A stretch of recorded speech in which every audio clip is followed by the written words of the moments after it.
انما المؤمنون الذین اذا ذکر اللہ وجلت قلوبہم، صرف وہی سچے ایماندار ہیں کہ جب ذکر کیا جاتا ہے اللہ کا کانپ اٹھتے ہیں ان کے دل۔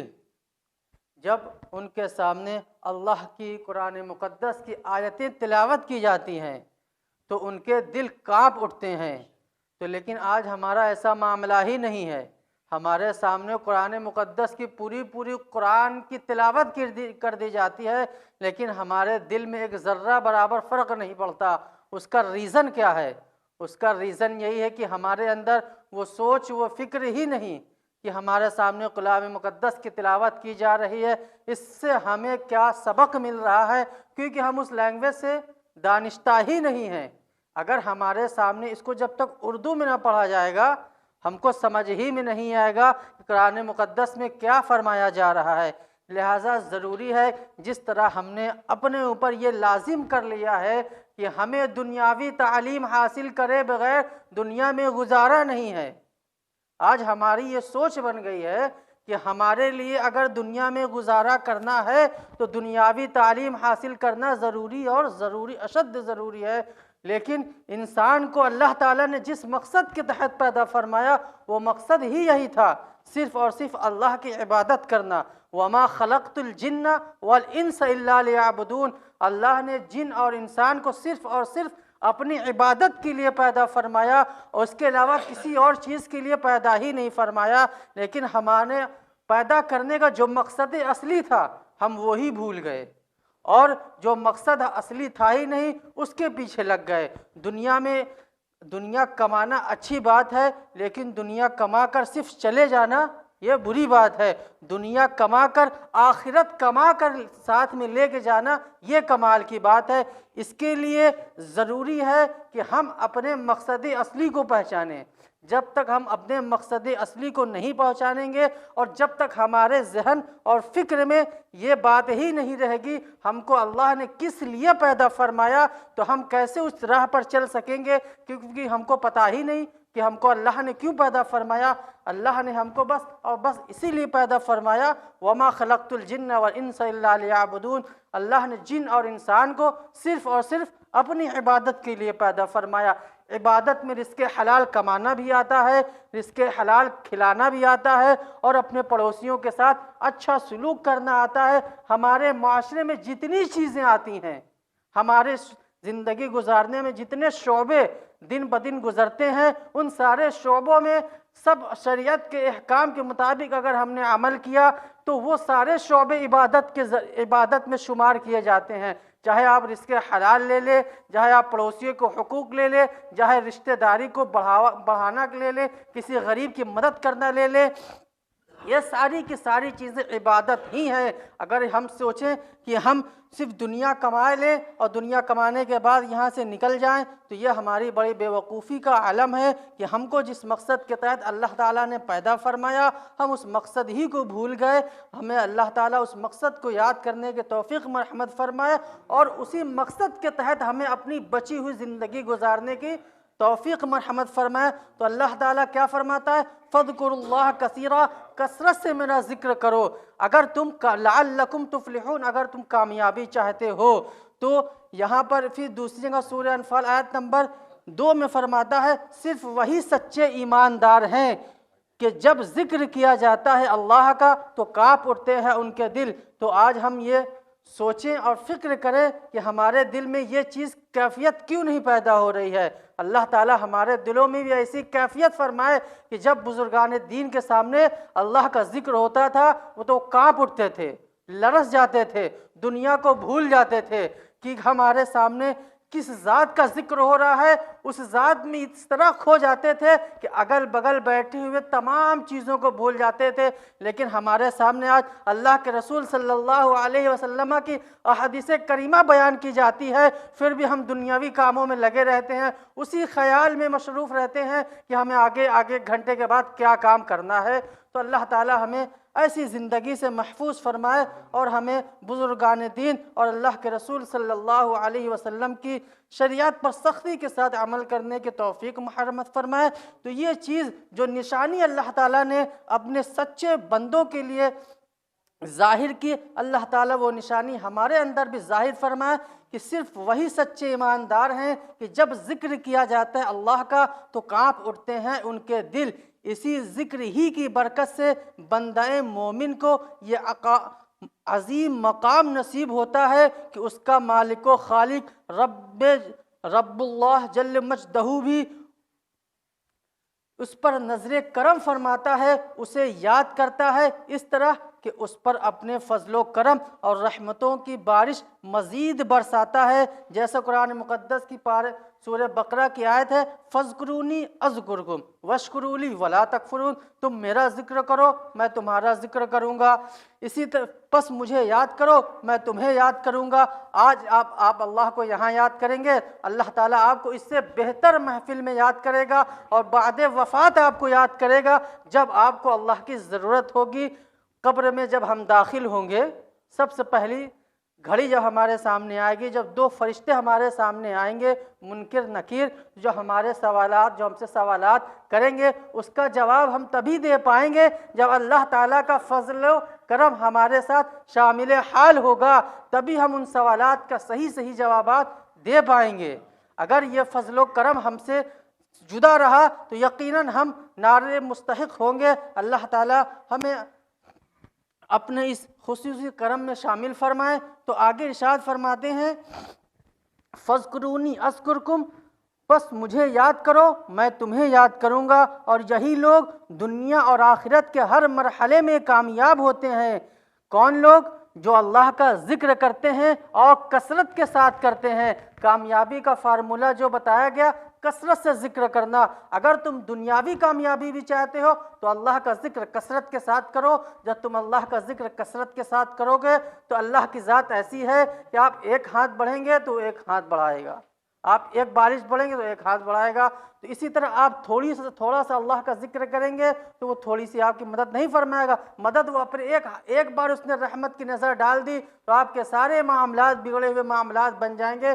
تو اللہ نے کہا اگر کامیابی چاہتے ہو تو کثرت سے میرا ذکر کرو۔ دوسری جگہ سورہ قد افلح من تزکا وذکر اسم ربہ فصلی، بے شک وہی کامیاب ہوا جس نے اپنے آپ کو پاک کر لیا۔ کس چیز سے پاک کر لیا؟ نجاست سے پاک کرنا یہ پاکی نہیں ہوئی کہ ہمارے اوپر جنابت طاری ہو گئی، ہم نے غسل کر لیا پاک ہو گئے۔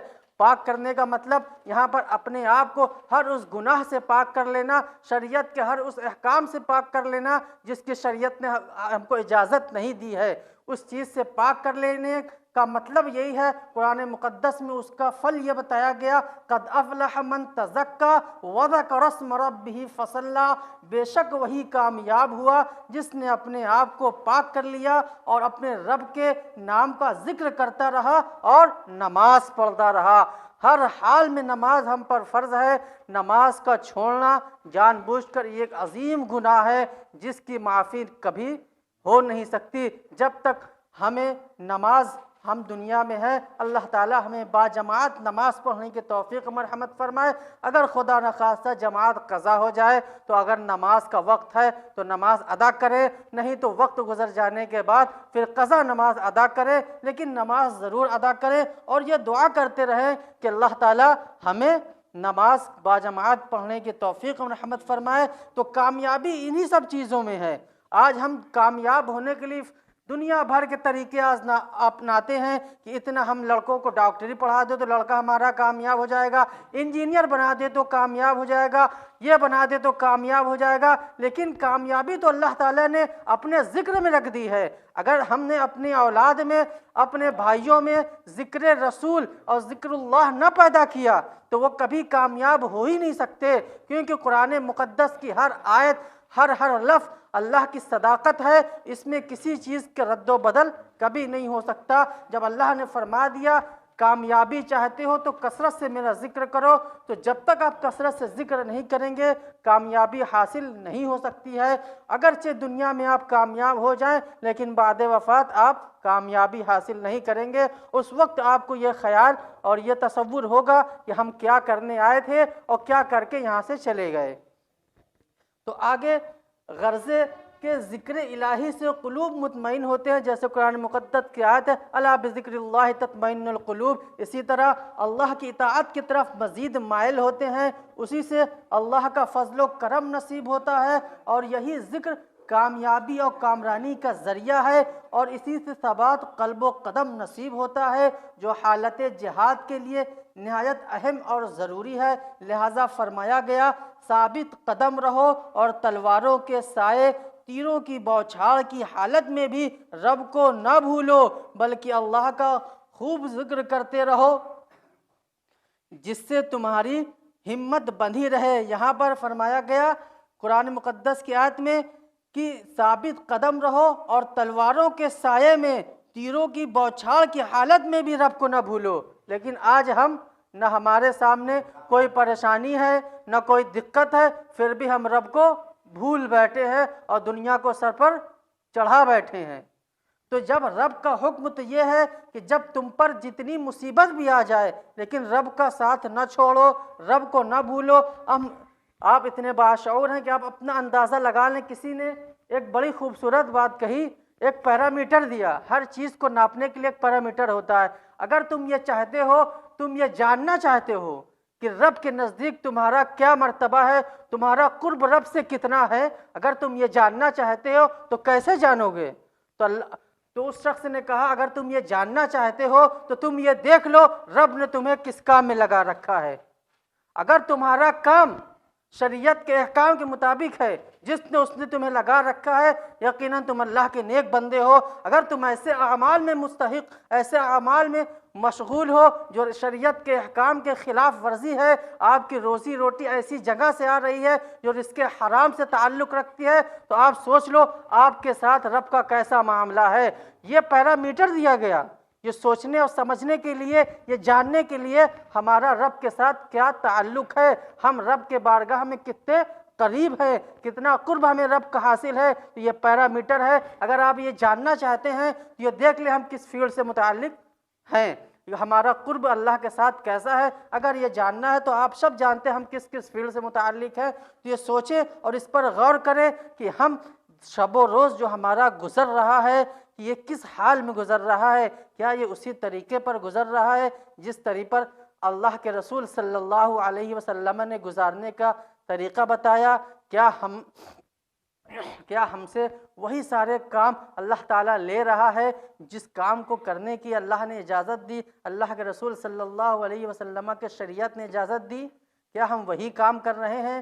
کیا ہم صبح سے اٹھے اور رات کو جب بستر پر حاضر ہوئے سونے کے لیے تو ہمیں اپنے نفس کا مجاہدہ کرنا چاہیے، یہ دیکھنا چاہیے کہ ہم نے دن بھر میں کیا اچھے کام کیے، کیا برے کام کیے، اور دوسرے دن یہ کوشش کرنی چاہیے کہ ہم نے جو برے کام کیے اس کو چھوڑ دیں یا کمی کریں۔ انشاءاللہ اگلے دن ہم یہ کام کم کریں گے، نیکی کا کام زیادہ کریں گے۔ جب آپ یہ سوچ بنائیں گے اور یہ طریقہ اختیار کر لیں گے، یقین جانیے دن بدن آپ کے گناہ کم ہوتے چلے جائیں گے۔ لیکن جب سب چیز کے لیے ضروری ہے کہ مائنڈ میں یہ سیٹ اپ کر لینا کہ ہم کو نیکی کرنی ہے، اپنے سماج کی بھلائیوں کا خیال رکھنا ہے، اپنے گھر والوں میں اچھائیاں پیدا کرنی ہے، جب تک ہم کوئی چیز کا ذہن نہیں بنائیں گے ہم کسی چیز میں کامیابی حاصل نہیں کر سکتے۔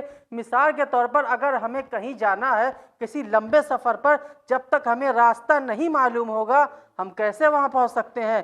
بس بھٹکتے رہیں گے بھٹکتے بھٹکتے گاڑی کا پیٹرول ختم ہو جائے گا اور وہیں پر ختم ہو جائیں گے۔ اور انسان کی زندگی کا معاملہ کیا ہے؟ انسان بھٹکتا رہے گا اور ایک دن ملک الموت آئے گی، موت ہم سے رخصت ہو جائے گی، زندگی ختم ہو جائے گی اور ہم بھٹکتے ہوئے دنیا سے رخصت ہو جائیں گے۔ تو ہمیں یہ مائنڈ سیٹ اپ کرنا ہے ہمیں کہاں جانا ہے، جانا وہی ہے وَمَا خَلَقْتُ الْجِنَّ وَالْإِنسَ إِلَّا لِيَعْبُدُونَ۔ اللہ نے صرف اور صرف ہمیں اپنے ذکر کے لیے پیدا فرمایا ہے، اور یہی طریقہ اور یہی سوچ ہماری ہونی چاہیے اور یہی خیال ہونا چاہیے کہ ہمارا ہر معاملہ، ہر شعبہ، چاہے جوانی کا شعبہ ہو، چاہے بڑھاپے کا شعبہ ہو، چاہے لڑکپن کا شعبہ ہو۔ لڑکپن میں تو ہمارے والدین کا یہ فرض ہم پر بنتا ہے کہ ہم اپنے بچوں کو اس سوچ کے ساتھ گزر بسر کریں ان کی زندگی، تاکہ وہ جب جوانی کے دہلیز پر آئیں تو اللہ کے رسول صلی اللہ علیہ وسلم کی شریعت کے مطابق اپنی زندگی گزاریں۔ وآخر الدعوانا ان الحمد للہ رب العالمین۔